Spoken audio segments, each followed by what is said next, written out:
I'm prepared. Um, I'm actually gonna I'm actually gonna start this in a place um, you probably don't expect, but we're gonna start with actually we ought to pray first, I think. Heavenly Father, we come humbly before you this night and we pray for your presence here with us. We ask you that your words come out and your wisdom come out, that while you're present here with us, we are able to hear with our ears and see with our eyes and know and become more familiar and closer to you, Father. So all of this work that we do is to get to know your character better. So we just pray that you bless us and are present with us through this, and that we may know your Son, Yeshua HaMashiach. Hallelujah. Amen. So I'm going to start with Matthew chapter 17 and verse 1. It's interesting because it says, after 6 days. Why did he say that? What would be the purpose to say these specific words? If you go back through for context of what 6 days he's talking about, it's kind of hard to find them. Only two places in the entire Bible where those four words are put together in that order. And the second one is Mark's account of the same event. Luke says in about an 8 day. We all ought to know by this time what happens after 6 days. Um, the Sabbath, right? I mean, we all know that. But not just 6 micro days, but also in 6 macro days, we see that time period all creation is waiting for, the Sabbath rest. Now, I have a particular belief that I believe that those are 980-year days, which are 20 jubilees each. And that seventh day will actually only be 18 jubilees because Enoch's 10th week ends then, and that will be two jubilees of judgment, he says, and the seventh day of the 10th week is the judgment. So on that day, no darkness will overcome the light. Everything will be revealed. So now the reason I started here is because this is the transfiguration where Messiah reveals who he really is or what he really is. And Matthew 17:2, and was transfigured before them, and his face did shine as the sun, and his raiment was white as the light. When I was reading that, I thought about 1 John 1:5. This then is the message which we have heard of him and declare unto you, that Yahuwah is light, and in him is no darkness at all. Of course, also John 8:12, then spoke Yeshua again unto them, saying, I am the light of the world. He that follow me shall not walk in darkness, but shall have the light of life. Also, we see in John 1, 1 through 4, in the beginning was the Word, and the Word was Yahuwah, and the Word, or the Word was with Yahuwah, and the Word was Yahuwah. The same was in the beginning with Yahuwah. All things were made by him, and without him was not anything made that was made. In him was life, and the life was the light of man. So John says he, the Messiah, is the light of the world. He's the Word, and that all things were made by him. Then we go down a little bit further, and it says there was a man sent from Yahuwah whose name was John. The same came for a witness, to bear witness of the light, that all men through him might believe. He was not that light, but was sent to bear witness of that light. What was the true light? Or I'm sorry, that was the true light which lighteth every man that come into the world. And so last time we talked about Genesis 1:3, I believe. I don't know. I don't remember exactly how deep I went into it, but um, and God said, "Let there be light," and there was light. So that's Amar, Elohim, Hayaor, Hayaor. And I don't think that the English language offers much in the way of a translation for the Hebrew here. Nothing that man creates will ever compare to what Yahuwah has done. This verse starts with the word Amar. And the pictographic breakdown of the Hebrew verb, notice it's a verb, Amar, meaning to say, to speak, to utter, is fascinating and reveals a much deeper, more concrete meaning than what we see written in English. The root Amar that consists of three letters, Aleph, Mem, and Resh, and if we break that down in the pictographic meaning, it's the head of an ox, like strength, power, the leader, the first. We have Mem, which is a pictograph of water. It depicts waves on the surface of the water. It's water, chaos, or blood. It's the flow, and it can be flow of many different things. If anybody watched the presentation that oh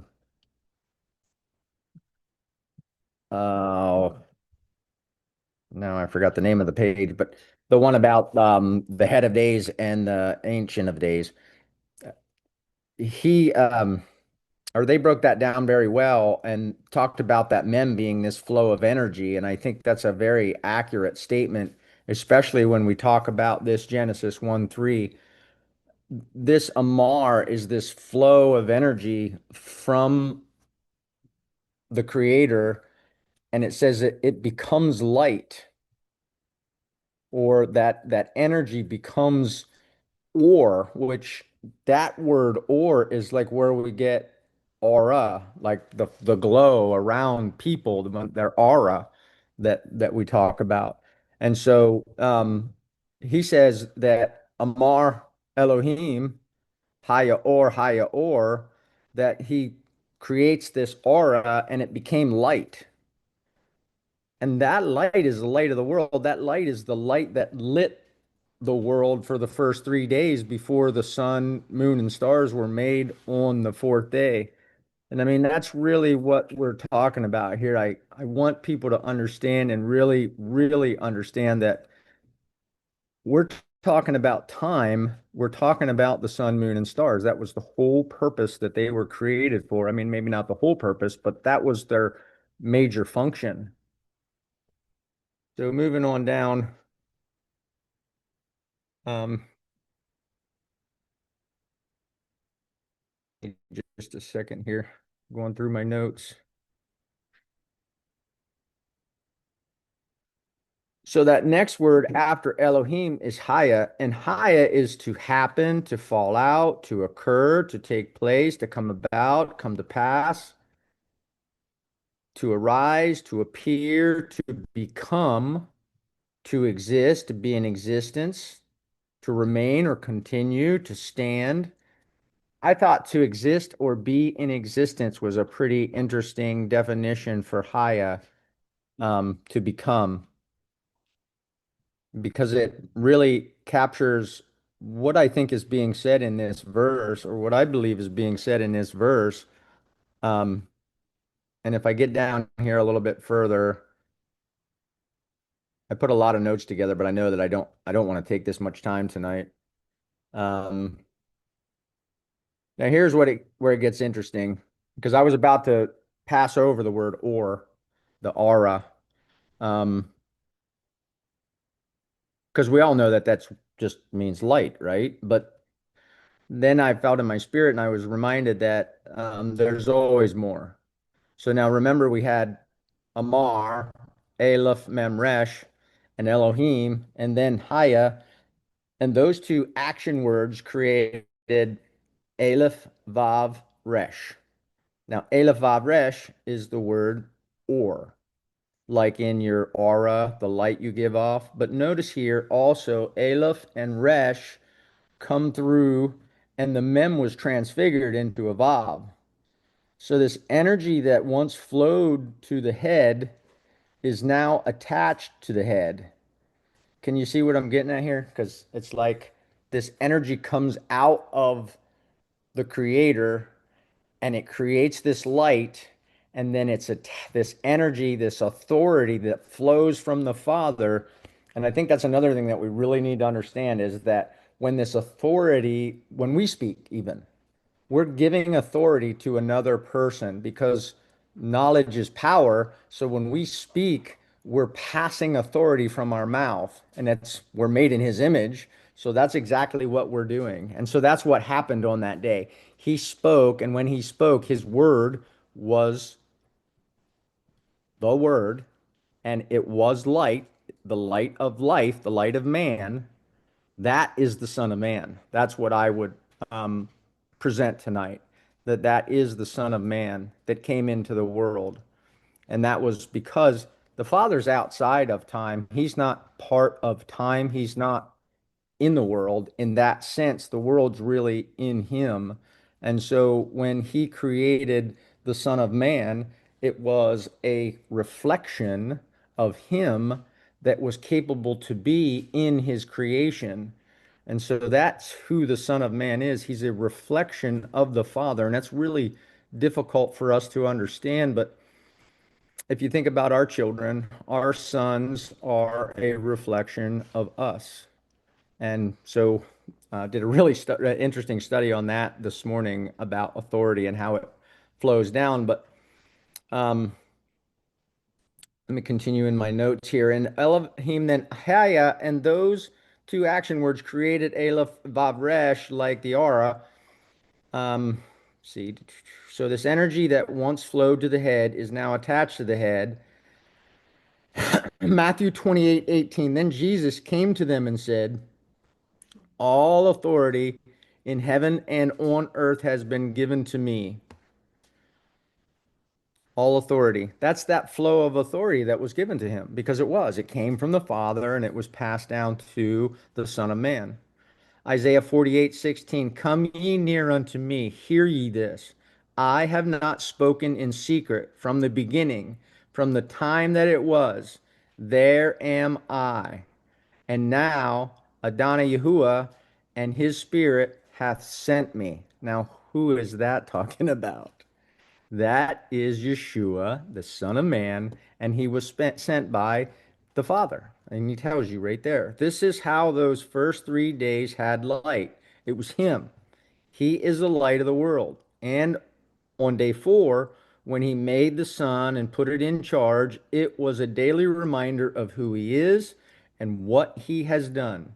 It is a reflection of Yeshua and of Yahuwah. And Yeshua is a reflection of his Father, just as we are reflections of our Father or images of. So Psalm 113:3. From the rising of the sun unto the going down of the same, Yahuwah's name is to be praised. From the rising of the sun to the going down of the same. Reminds me of the letter Kuf, which is either a rising sun. I've always thought of it as the rising sun. And this week I realize it's also the setting sun because it's the letter is a pictograph of a line with a sun on the horizon. Um, Psalm 72:17, his name shall endure forever. His name shall be continued as long as the sun, and men shall be blessed in him. All nations shall call him blessed. That Psalm 113:3 reminds me of the pictograph of the letter. Oh, I already said that. On the beginning, he made Adam, remember? Genesis 2:7. And Yahuwah formed man of the dust of the ground and breathed into his nostrils the breath of life, and man became a living soul. So that word breathed is nafal into his nostrils. The word nafal means to blow, to breathe, or to kindle a fire or blowing. So what do we do when we speak? We breathe, right? Air passes through our lips, and that's what creates speech. So to blow and to speak are very similar.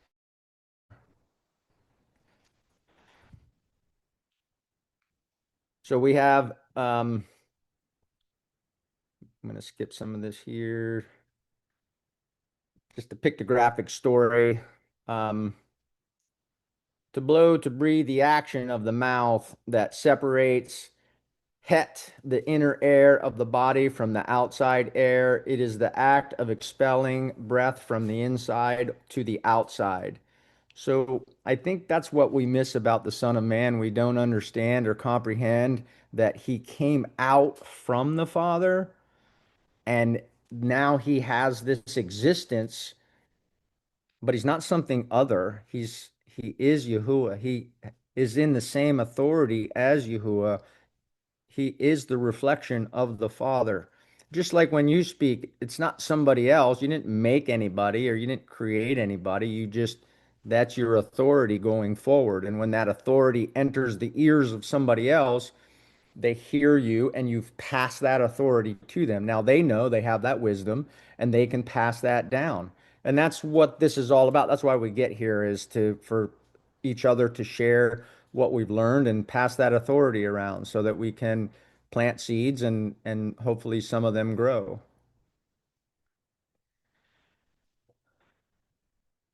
So at the beginning of creation, Yahuwah breathes out authority and it becomes the light of the world and has it's his a last act in creation. He makes the first Adam man, right? So by this point, many of you are wondering, what does this have to do with the time and the Son of Man, right? Because like I'm talking a lot about scriptures and just, random stuff, but Enoch 60 or 46 2 actually, I will read verse 1 first.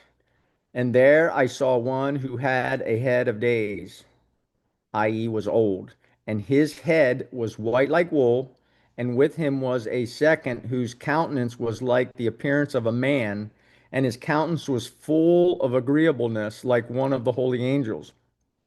And I asked one of the angels who went with me and who showed me all of the secrets concerning the Son of Man, who he was, and catch this one, please, and when he was, and why he goes with the head of days.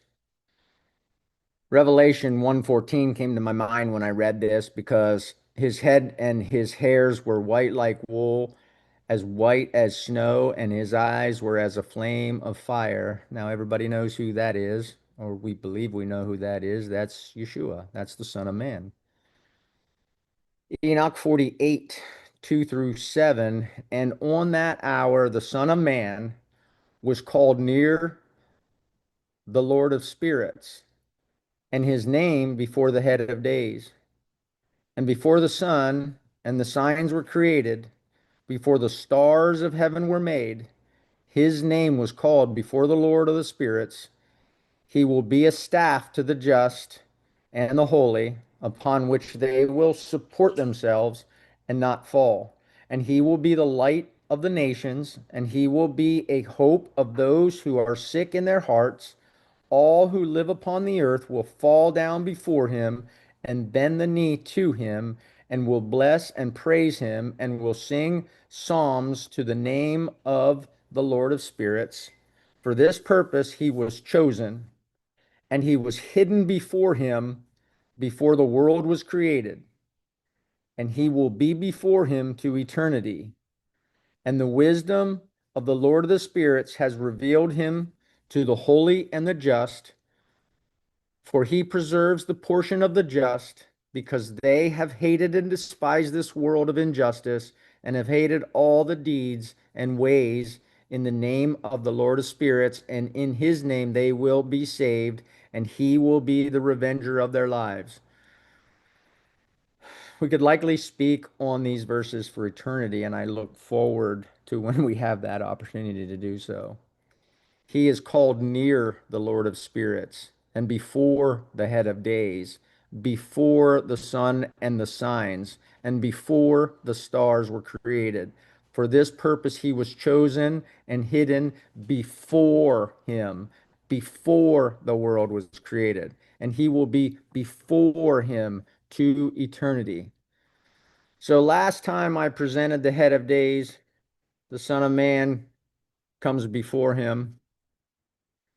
So how do we find him and where do we place him? We don't place him anywhere.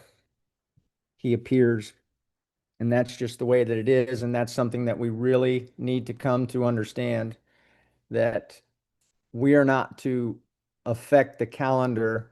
Just like salvation was given to us and done for us, it's a work that we don't have to do. In the same way and in the same sense, time is that. And I just used a word that I really dislike when I said calendar, because that's a Roman debt record.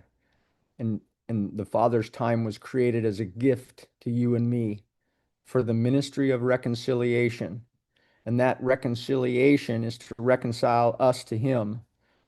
Like I said in the last thing, I don't think we remember who we are, and someday we will. And I think He's trying to remind us all who He is. The Shushan gate facing east never closes because it faces east. The Mishnah records a temple door opening and closing ceremonies. So, it's the Mishnah, so take that for what it's worth. The fact that the tabernacle and the temple were both erected facing due east is highly significant and should not be overlooked.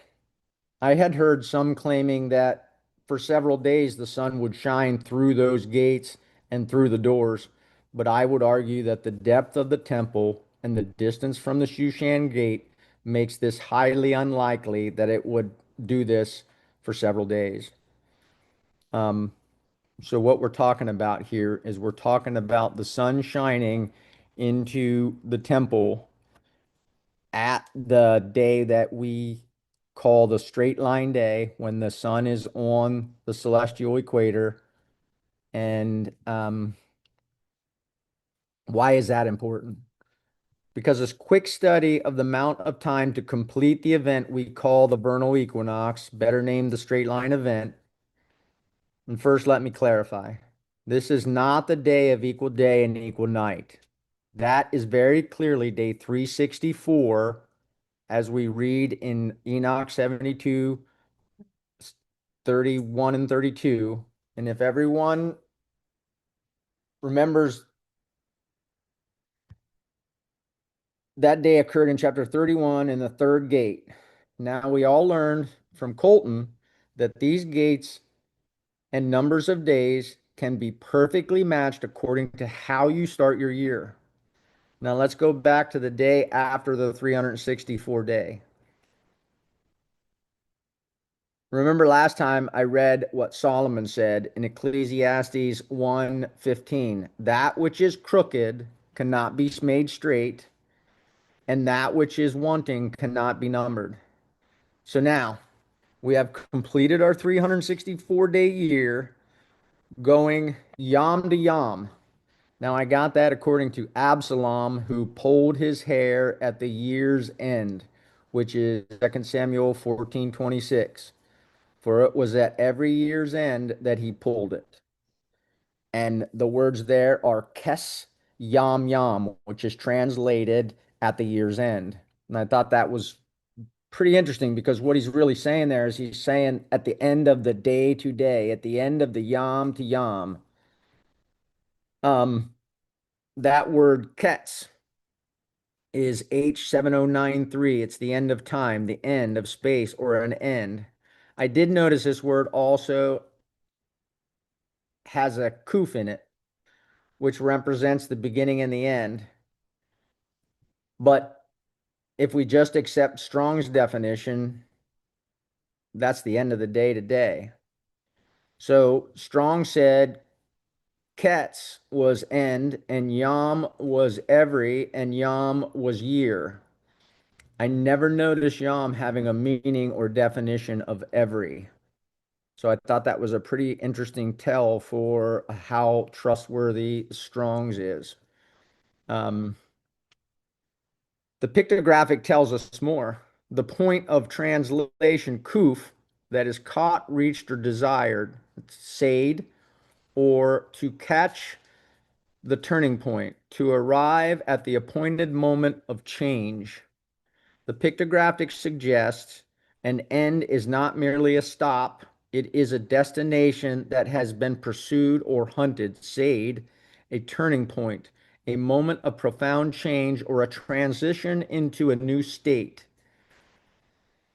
It's a holy or appointed moment that one is meant to catch or arrive at. What have we arrived at? Well, 364th day, the end of the year, and the transition to the new year.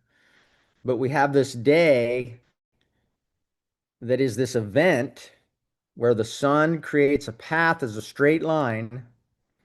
And remember, Solomon said in Ecclesiastes 7:13, consider the work of Yahuwah, for who can make that straight which he hath made crooked?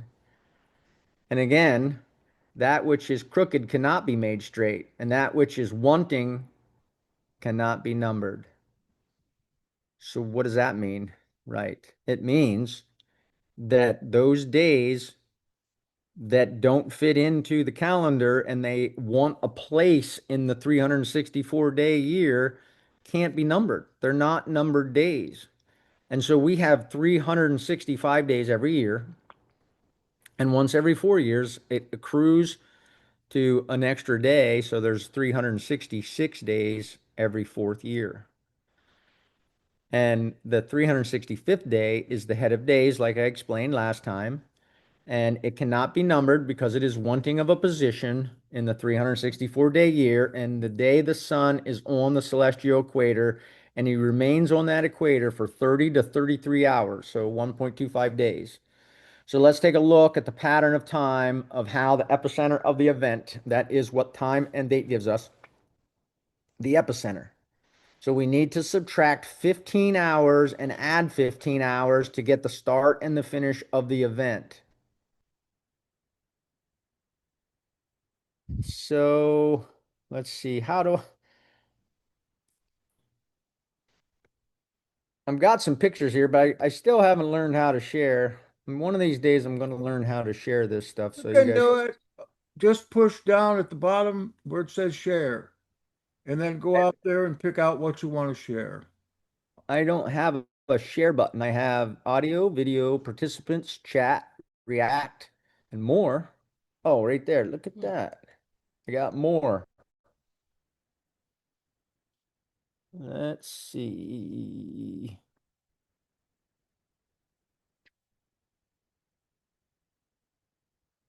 All right. What can you see on your screen?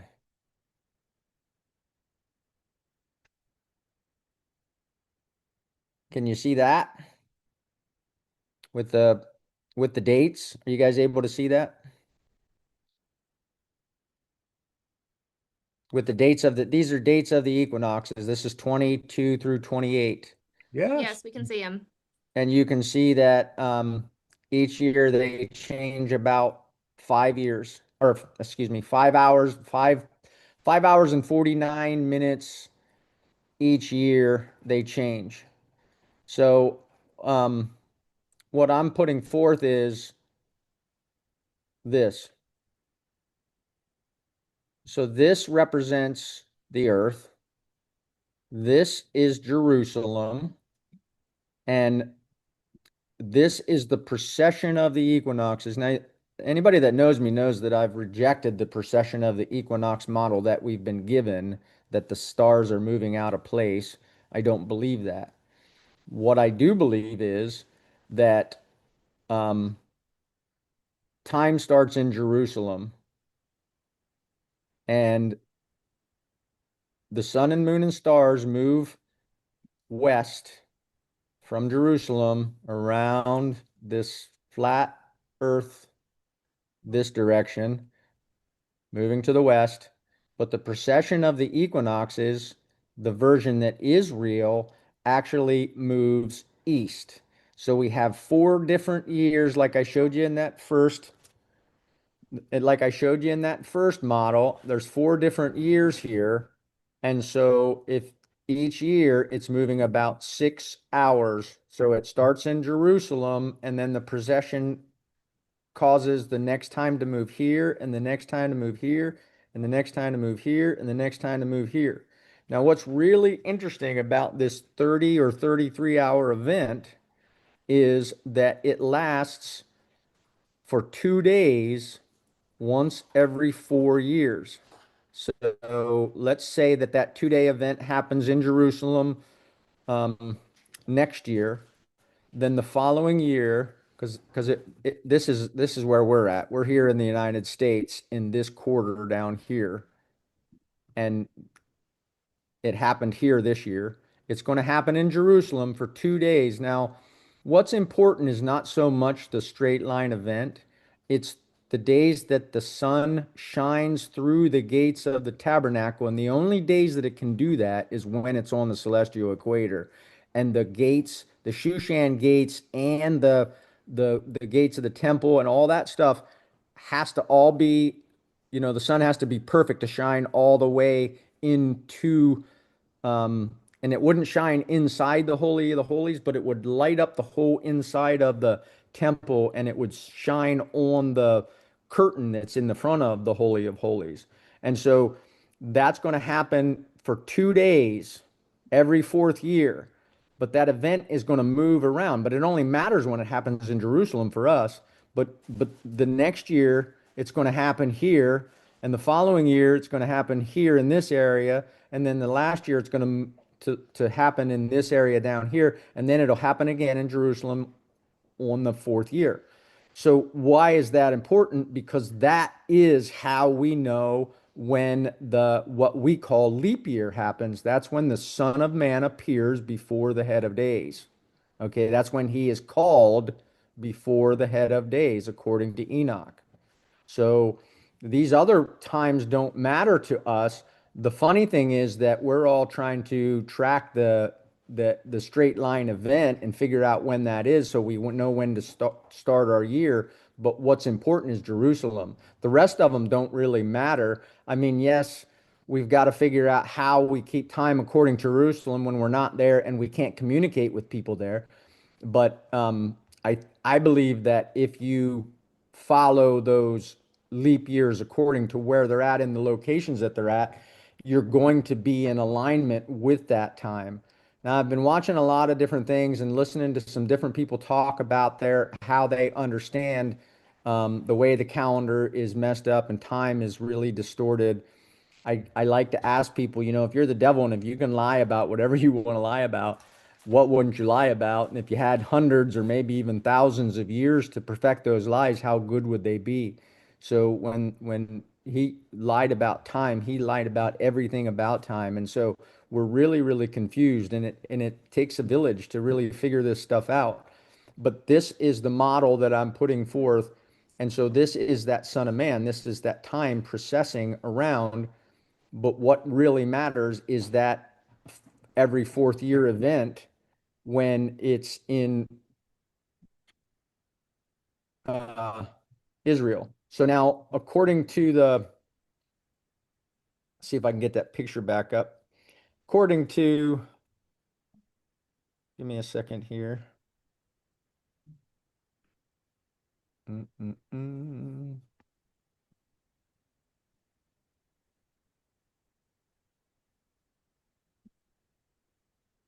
Sorry. According to this, nope, that's not what I want.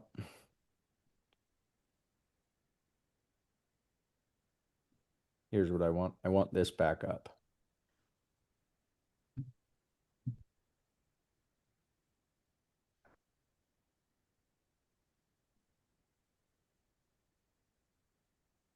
Let's go back here. So according to this,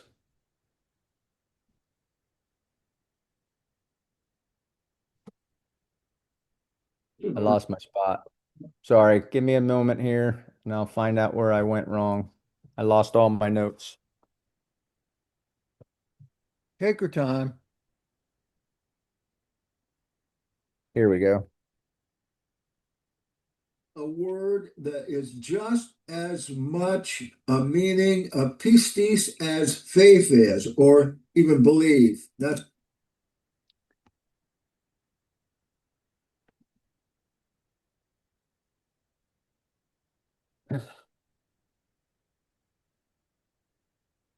So that's the basic gist, I guess. I got really the last little bit of my notes is really not that significant. What I wanted to present to everybody is that Enoch really tells us what the Son of Man or who the Son of Man is and when he is. If we just listen but we have to understand how time works. And so time works according to the sun, moon, and stars. There's no just like when we look at what Absalom in that verse in Second Samuel, it says the yom, the day to day. So that's a continuous flow for 364 days. That's a fact. You can't, there's no getting around that. We can't have days that we just decide to skip, and there's no verses to support it. We have verses that support that your years have to be 364 days only. We have verses that support that people are going to try to change it and make their own rules and figure things out for themselves, and that they're going to go wrong. And we know all that stuff, but people don't want to accept the written word. And you know what I would ask everybody that has a different model, I would say, give me your verse that says you cannot break the 7 day cycle. Give me any verse that shows you that that's the rule, because I have one that says you can't break the 364 day cycle.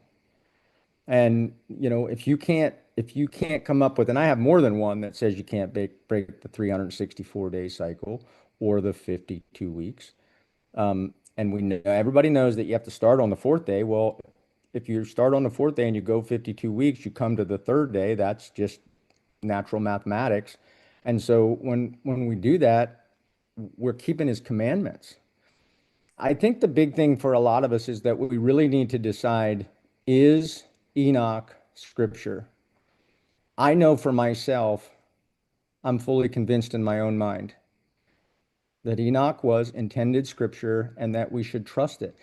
But the thing about it is, scripture is sacred word. It's like you're handling the Son of Man, that you're handling the Father. And so it's sacred and we need to respect that. And so when we have these words and we have these conversations about the word, it is it's paramount for us to treat it with the respect that is required of it. Those guys in Qumran, they understood that time was a gift. I was amazed by the father had directed me to go back to Yasher. um, I had an issue with some people rejecting some scriptures, and so I was going through some struggles with that. And the father reminded me that I had rejected the book of Yasher, and so he gave me a heart to go back and read it. And when I read it, it's amazing. There is actually in there, there is when the story of Jacob when he's coming back from Padanaram and he runs into Esau. If you go back into the book of Yasher and you'll read, it tells you that the father listened to Jacob's prayer and sent three messengers. And the three messengers appeared as four groups with four chiefs, and they appeared as 200 horsemen on horseback. Well, those four groups with the four chiefs are the four seasons, and the four chiefs are the heads of the seasons. And the 200 men on horseback are the stars traveling across the sky. It's just beautiful when you read it, and it was so amazing to me. And then Jacob is over on the other side of Yabak and Yabak. There you go with that kuf again. Guess what? It's about time. And so separates 350 animals and gives them to 10 men, and he divides them into 10 groups, and he sends them as a gift to Enoch. And I was like, wait a minute. So that's 360. That's like 360 degrees of the circuit of the heavens. And divided by 10. What's divided by 10? I was like, I can't figure out what's divided by 10. And then after I thought about it for a while, well, there's 36 decans. The 12 constellations are broken down into 36 decans. There's three for each constellation, and they're 10 days each. So there's your math for that. And so he sends those first as a gift to Esau for reconciliation. Imagine that. A gift for reconciliation, because that's what time is it's a gift for reconciliation. That's what I said to you earlier. And so um, he's there with his 11 sons and one daughter, and he divides his basically four wives. You can say two of them maybe probably represent the two half years, and the other two are the servant wives, and so they probably are the less significant quarters, if there are insignificant quarters of the gift that the Father gave to us. And then so the 12 children, Dinah, which is one of them, which is a twin, is that Gemini, um, or whatever the father name for it was. I think I should know that name, but I haven't studied that yet. But anyway, I think that's just beautiful that that language is in there. And if I hadn't been convicted by the Father and gone through the experience that I had, where I was, I realized that I had the plank in my own eye because I was telling people that they shouldn't reject Scripture, and then I was doing it. So I thought that was a beautiful story to share. And so um, I think that kind of wraps it up for what I'm really presenting tonight, and I wanted to have time to answer questions. So does anybody have any questions?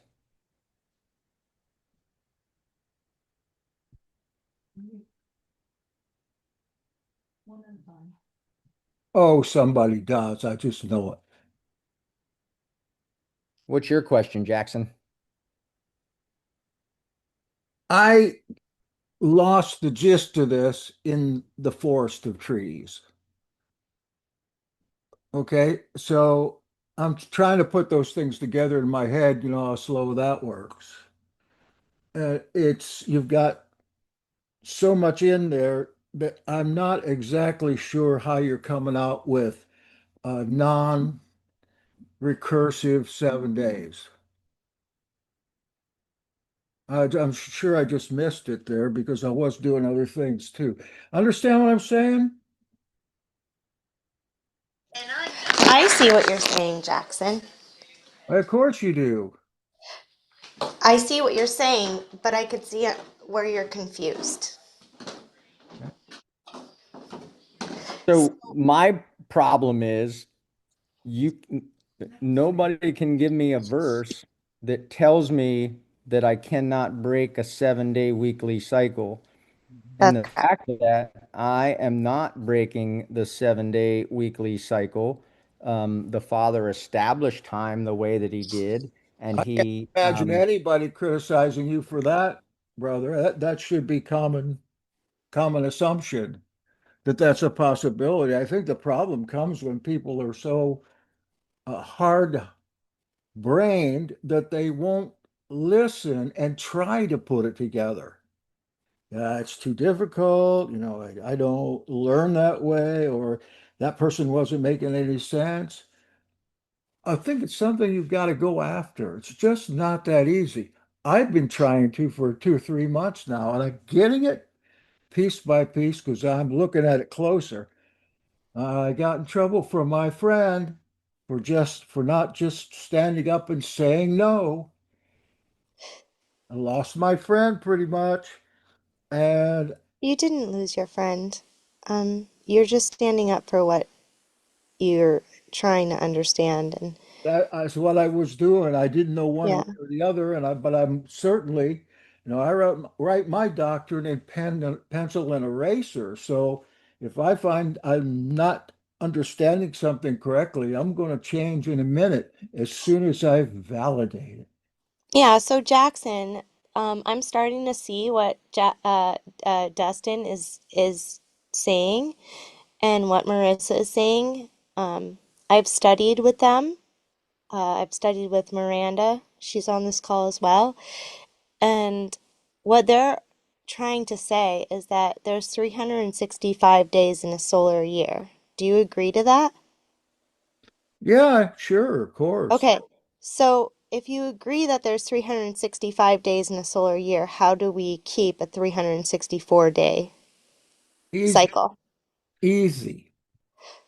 But okay, I can, it's tell like tell this me isn't my how you time. keep a No. week in a tell me how that you can divide 365 days and have a 7 day week perfectly. Well, here's what I think, but I don't want to take all this up with my stuff. I can do that later. Well, no, this is really important. I'll make it quick then. Yeah. The sacred calendar of the Zadokites was not a personal journal. It was not a calendar you put your doctor appointment on or your proctologist appointment where you've got a T-ball game to go to. It's not that kind of calendar. They used a different calendar for that. And in the time of Yahshua, they used the lunisolar calendar. Now, this Sadducite calendar was still used, and among thousands of people, as were two other calendars that I know of, but it was only used for the festivals. So you've mentioned that in a few teachings, and I totally respect that position that it's I just for the haven't finished feasts. it yet. It's just for the feast. So when Right. the feasts are over, the calendar has no more use. There I are would disagree. appointments put on it. The Yeah. new year is then calculated as the last one was. So I It- believe that it would the scriptures say that there has to be 364 days in a year. yeah, there is. So we have to keep 364 days. We can't finish our feasts and be like, oh, well, the Yeah. heck with it all. Like, It's there has to be a beginning and there has to be an end. no, they're And not. that's what Dustin is trying to explain, I think, in his presentation. He's trying to show that Well, you're Yahuwah taking is the over here. beginning. He divides. He holds and divides all in one, the last day of the year and the first day of the year. Is that right? You haven't even allowed me to Oh, make sorry. a point. But that's what you're always doing, busting Well, it. no, I was trying to finish my thought, but that's Okay, okay. write it down. I had the microphone, not that I said I would talk about this later. The calendar is over when the last great day is done. That's why it's called the last great day. It's the end of the calendar there, and they go back to their secular calendar just like we do. And we're trying to keep this calendar, but nobody can agree on what it is. But I say, having read the scrolls for 30 years now and try to put my mind into that those people would discard it. And I'm sure that we'll find some place that they do because it's of no value anymore. What do they have yet to get from it?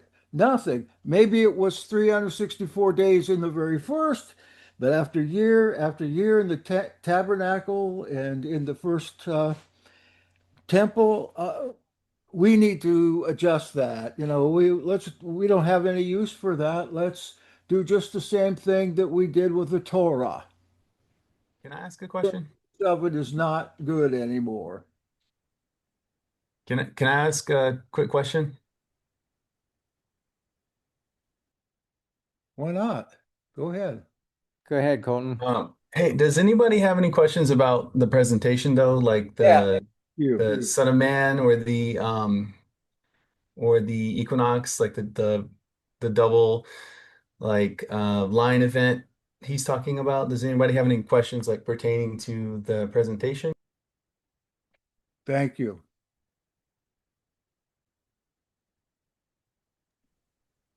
Thank you, Colton. Yeah, do you have a question, Colton? Yeah, I I mean, I'll gently challenge you. I'm not gonna push too hard, just to kind of see what your response is.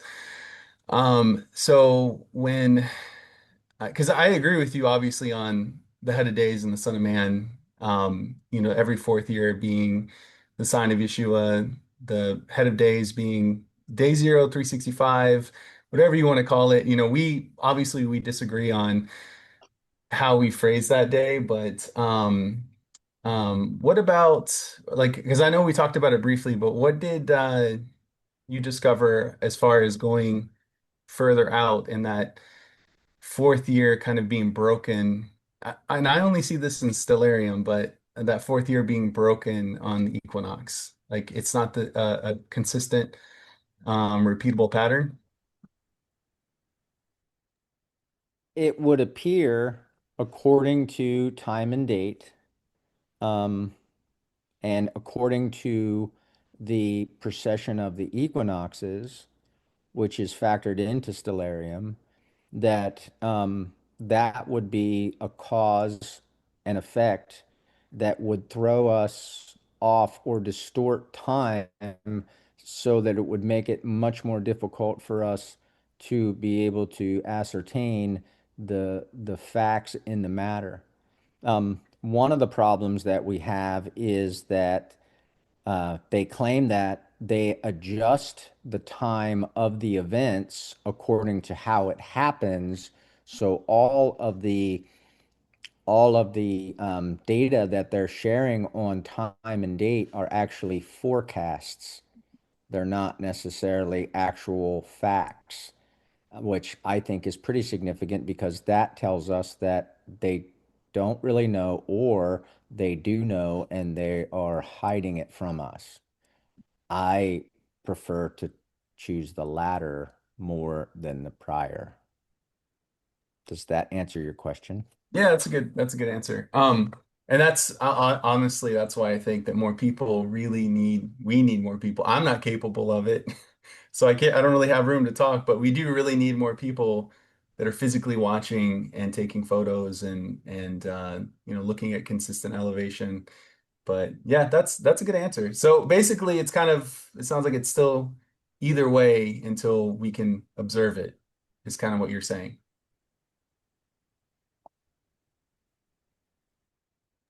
I think you're muted. You're muted.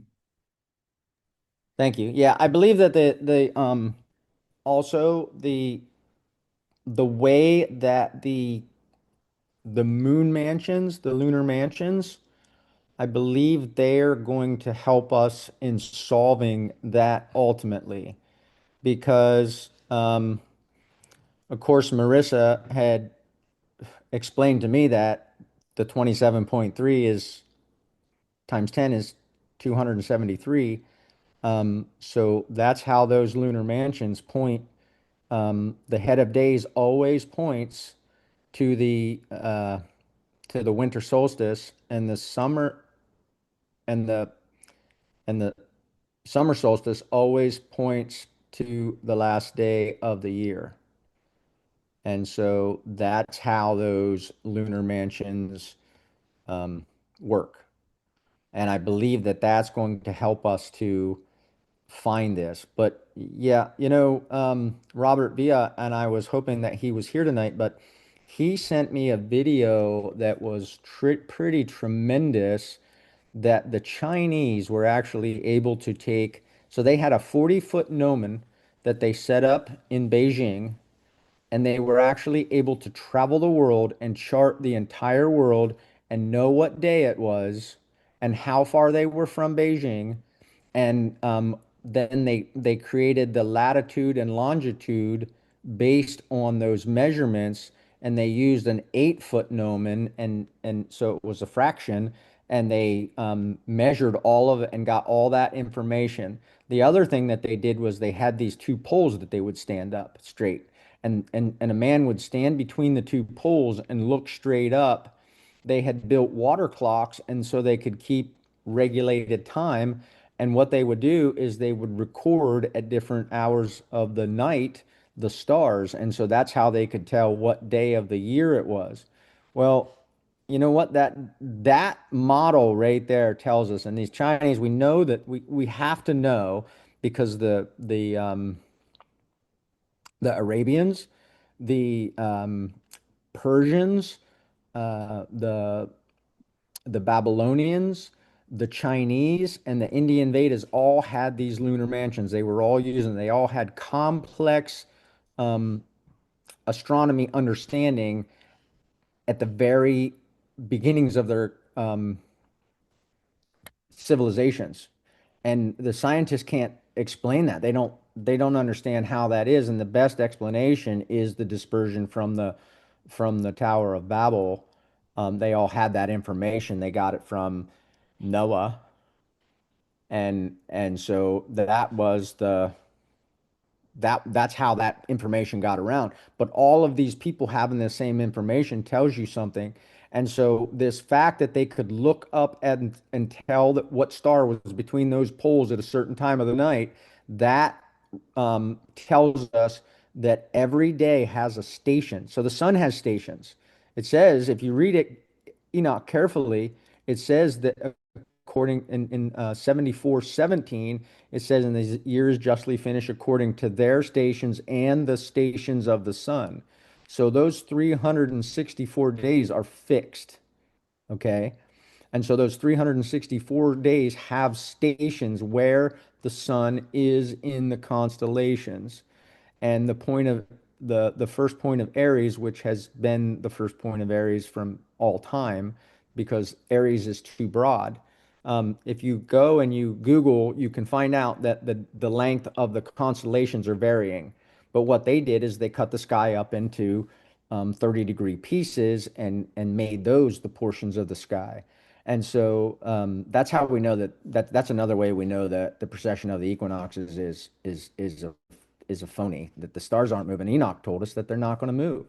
And I tend to believe Enoch is scripture, so I tend to believe what Enoch says because I believe it's the words of the Father, and that's just what I believe. You know, if you could prove me not wrong, I'd love to hear it. But the Chinese are the guys. I mean, they're the ones that have the oldest history of all of them, and the Indian Vedas are the second oldest. You know, the Indian Vedas are pretty interesting because they have 27 lunar mansions, but the fact was that it used to be 28. And like the devil does, he always takes something away. He always takes something out, you know, he pulls a little piece of the solar clocks that they had, all these big structures all over the world. They take pieces away from them, so you really can't figure out what they were for or whatever. And that's where we're at. You know, I really believe that what Jeremiah said when he said we inherited lies, vanity, and things wherein there is no value, that's exactly where we're at today. And so we really need to go and look at these historical data that we do have, and I think that reveals a lot of what we want to know. But if we use one of the rules that the Father gave us, he said, by two or three witnesses, let a thing be established. And if we use that when we're collecting data, when we're looking at things and trying to decide whether they're truth or lies, sometimes you can get two lies that will agree. But most of the time, when you get like three sources of data, you're going to find two that agree and one that doesn't. And you can usually pick those two that agree and to some degree have some trust in that. So I see a hand up from Miranda. Hey, Dustin. Hey, Miranda, how are you doing? Good. Good. So, I presented with our Telegram group today, on this perspective of the equinox being that divider. And like I thought, I got presented with a question from our brother Ken, about what we do with the leap year. And I, had the thought to ask you that. And then when you presented it tonight, I gotta say, I did not understand it at all. Is there maybe a more kindergarten way of trying to explain that to me?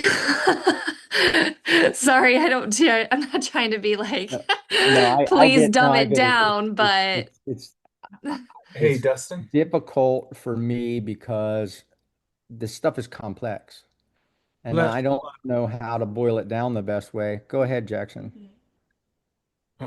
Oh, I'm just saying, I think less cluttered. You just if you do the bare bones first, then you go into the bare bones of the whole thing, then into some of the details. I think you're Um, doing a great job. It's just that my brain isn't doing so great with it. The kindergarten approach to it is that um, we have 4 years. It's a 4 year cycle. Okay. And what we're looking for is not the straight line event. What we're looking for is the day that the sun shines into his tabernacle. It says in Psalm 19:4 that in them he has made a tabernacle for the sun. So that tabernacle is on earth and in heaven. Okay.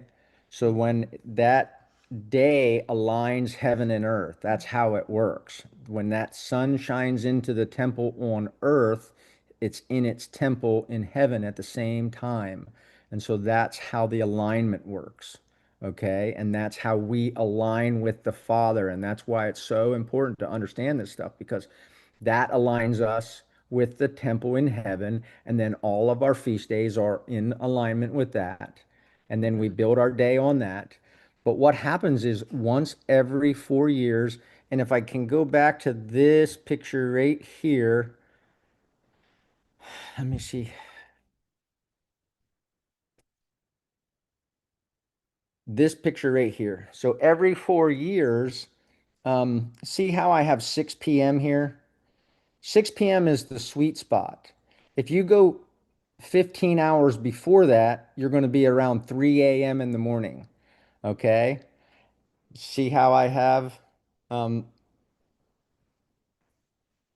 well, I actually didn't put it on here, but I'm going to do that. I'm going to make this more readable so that people can read it. But if we go backwards 15 hours, we're going to have 3 a.m. And if we go forward 15 hours, we're going to have 9 a.m. Okay. So that means that at 3 a.m., the northern edge of the sun touches the celestial equator.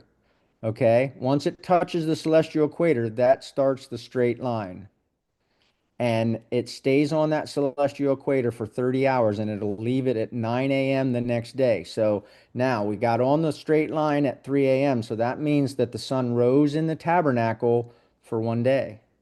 Okay.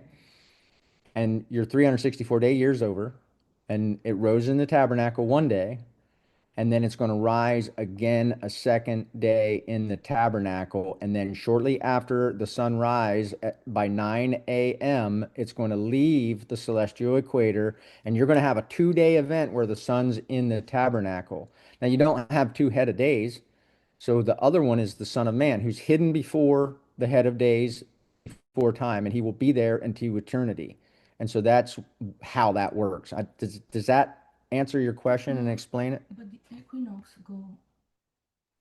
Dustin, do you mind if I give another visual? No, go ahead. Okay, one sec. Let me see if Yeah, I please give another visual. I think I'm getting it. I'll probably have to go over it a few more times, but I think so. Thank you. I had to request to share. Oh, it's I guess it's I have to be a presenter or something. I don't know. Who is this? It's Colton. That's Colton. Colton. Okay. Let me see if he does. That went away. It's supposed to go away in Zoom. Colton. Oh yeah, I think I got it now. One second. You're the co-host now. Can Go. you see my screen? Should be Can you good. guys? Yes. Okay. Yes. So this is when the sun is on the equinox. You can see it's not exactly due east, but this is as east as it's going to be on the horizon for this year. So this is 2026. For the leap year, so like the Gregorian calendar, um, and I just to I guess give my stance on this is I'm still undecided, but I'm trying to give you guys a better understanding of what he's presenting. So you see that this is 2026 on 320. So this would be technically the head of days. This would be the first day or day zero. And then the following day, because it's 20, because of where the sun lands and the visual representation that he was giving with the circle and the four halves, the four quarters, was the sun lagging behind.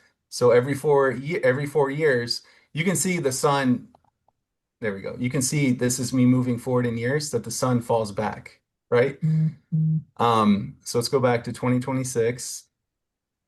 So on this particular year, on 320, it's on the equinox, and on 321.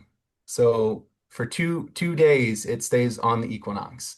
So this is where he's putting forth that we put the leap year. And as far as the Gregorian calendar goes, you would just ignore that because it's on a different year. So it doesn't matter what the structure of their calendar is. You would go by the Zadok calendar or the Enoch calendar that you're using. So you would just ignore that leap year because regardless, you're going to get 364 days. It's going to be at the point that you see it at, not what the Gregorian calendar sees it at. So then the following year, we go back to 320. This is the head of days. You can see it's only on the equinox for 1 day. So we're at 1, 2, 3, 4 years. And now the following year or following day, it's on the equinox. So this is where he's saying that you should put your leap year because the sun is shining in the temple because the temple is oriented due east, and that is a fact. That's in Yeah. Josephus. That's in the a lot of the different books of the Bible. So that's a fact that the temple was oriented east. I don't know if it was exact due east because that's obviously we're reading that into the text, but it does make a lot of sense that it would be if the priesthood, for one, would want to start their temple duties in the morning. The sun would shine into the temple if it was due east. Yes. So you can see again, so we'll start at 2026 again. So this is 2 days, 1, 2, 3, 4. We already showed that that was 2 days. We'll go back Hmm. and then 1, 2, 3, 4. You can see again, it's 2 days. So Hmm. saying that this is where we should put the leap year. Because if the head of days is shining in the temple, then so is Yeshua the following day. And then the day after would be, obviously the normal count. So those 2 days, head of days and Yeshua's day are days that are not counted in the 364 because he's also putting forth that it's outside of time, which I actually think that too. It's a day outside of time, but I personally don't break the weekly cycle. But and I do like what Jackson was saying too about, there being separate calendars because a lot of ancient cultures did have calendars that were for their holy day or their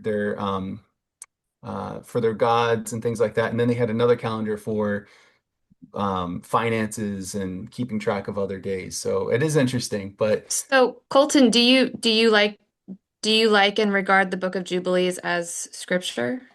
yes. So in there it says that the Sabbath is actually more holier than even the feast days.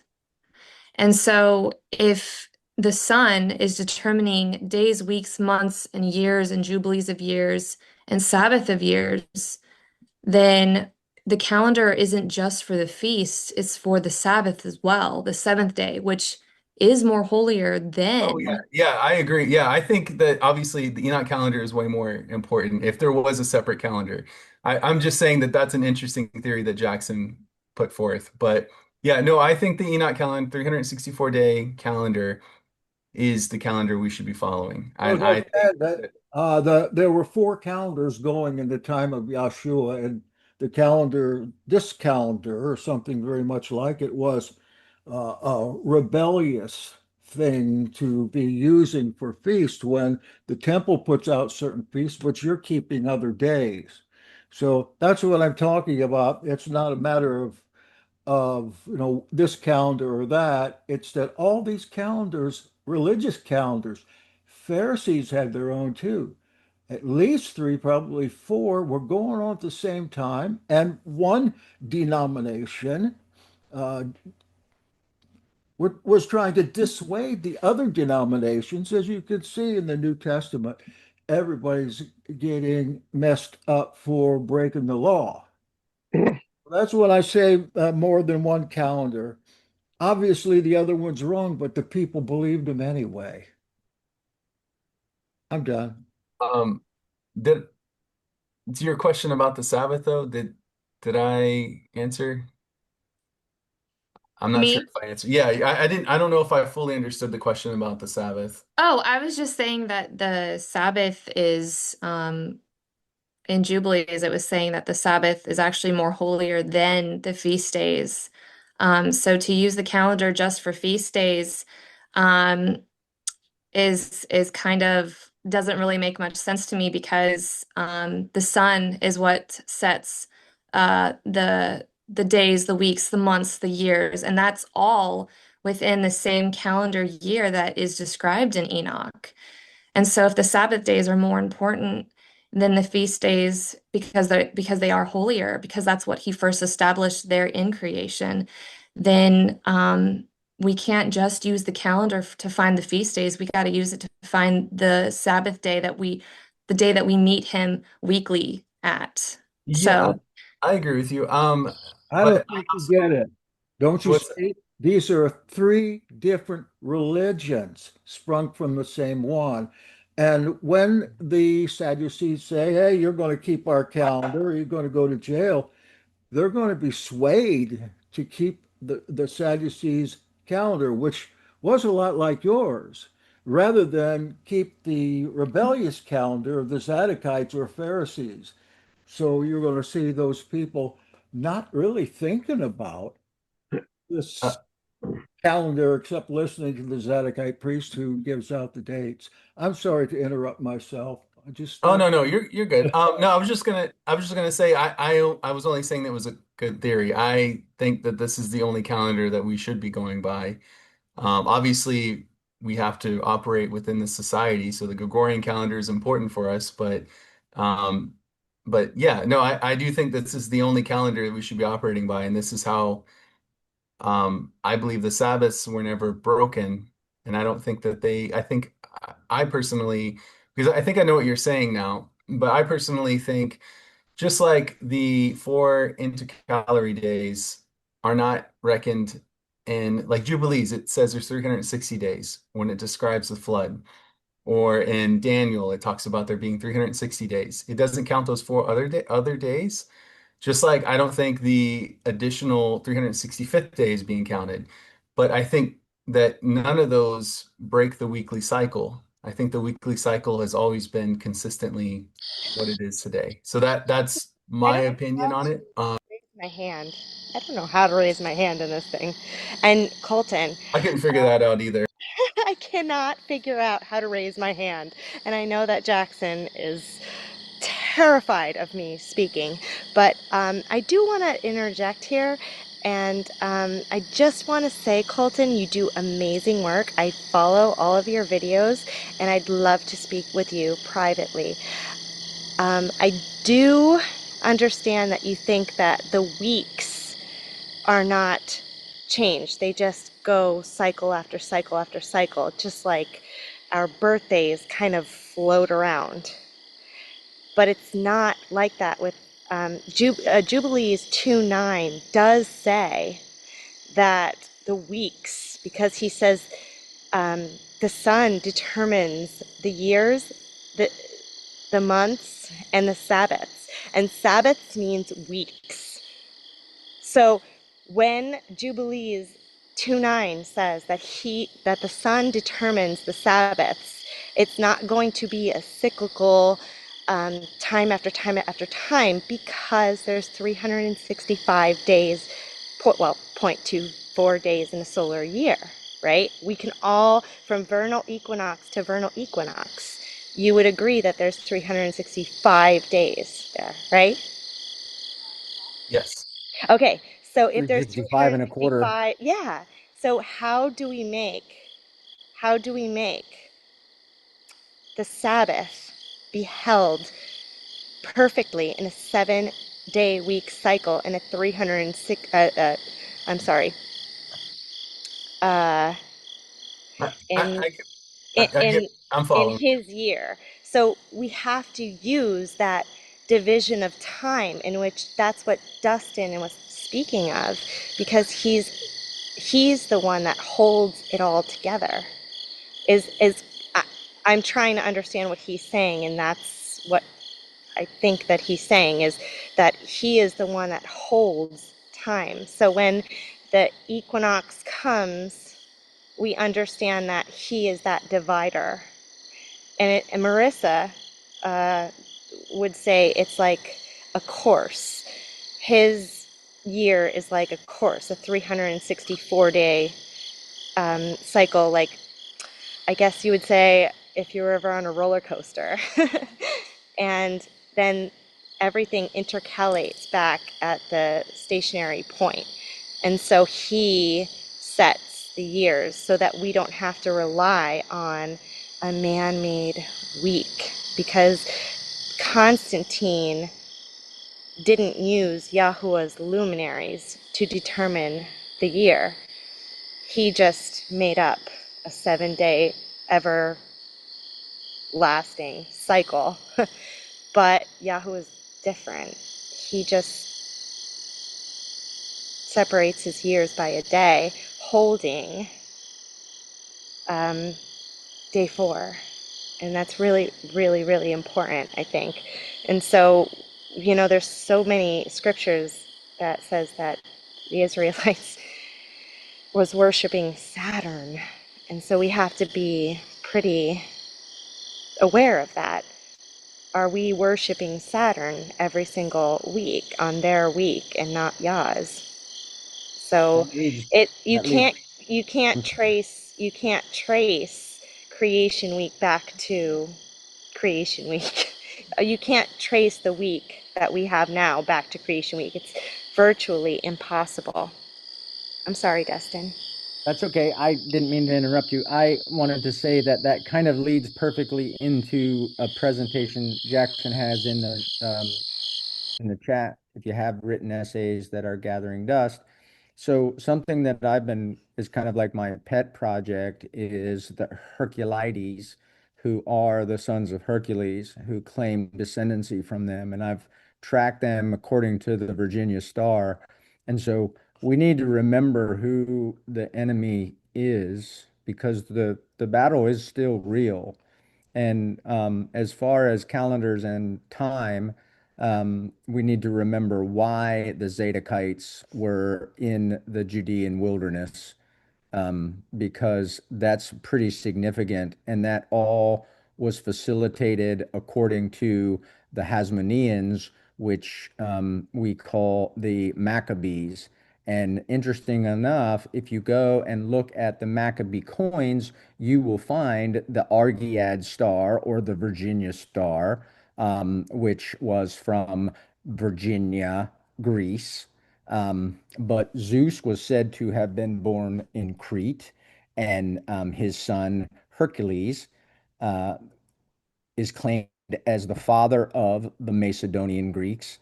Those people come down to Ptolemy of Egypt, where we get, interestingly enough, if you go and listen to that video that Robert sent me, and if you want it, you can send me an email or send me a request. Um, it talks about the Chinese and how they were very technologically advanced. And so then you get these Jesuits coming around and, they've got their spinning balls and they're telling everybody how to do it their way. And so they're manipulating the truth. And so they put forth the fact that Ptolemy claims to have done all the work that he did by himself, which is impossible because it would take an army. And if you go and listen to that video, they talk about the 800 Chinese ships that traveled around the world and plotted it out and did all this work.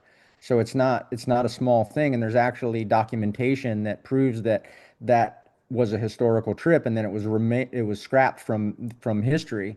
And so there is a lot of lies in history, as Miranda has pointed out.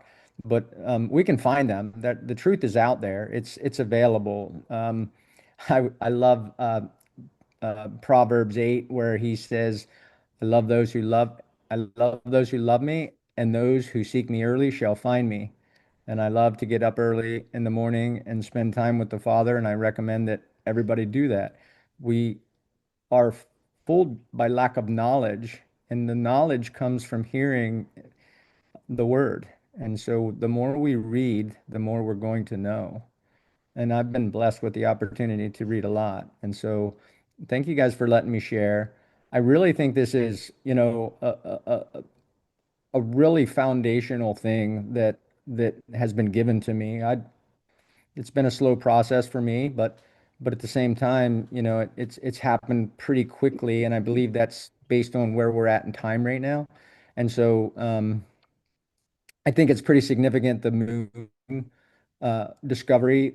I, I could say I discovered it, but that's what Genesis 6 talks about is the men of renown. Those are people that took the credit that was rightly belonging to the Father and put it upon themselves, and they were known for the works that they did and didn't give the right credit to the Father. Now, I challenge you to go back and read Enoch because he tells you that those people that do that are going to suffer greatly for that. And so we don't want to be among those. So, and I certainly don't want to be.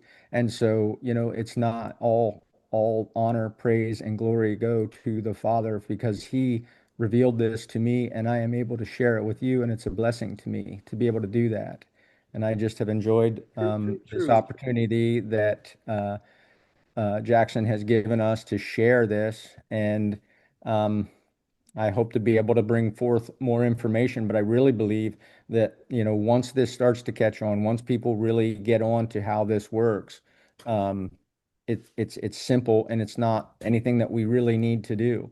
Once we understand where that day is in Israel and that time starts in Israel, then we can really keep track. Then that year comes every 4 years and we know when it is, and then it's kind of the work is out of our hands at that point. Once we get that portion of it done, but there's still a lot of groundwork. So anybody that wants to jump into this and help us, we're putting together a group of people that are working on the moon and tracking all the mansions of the moon. I just found a plug-in for Stellarium that you can that outlines the 28 lunar mansions.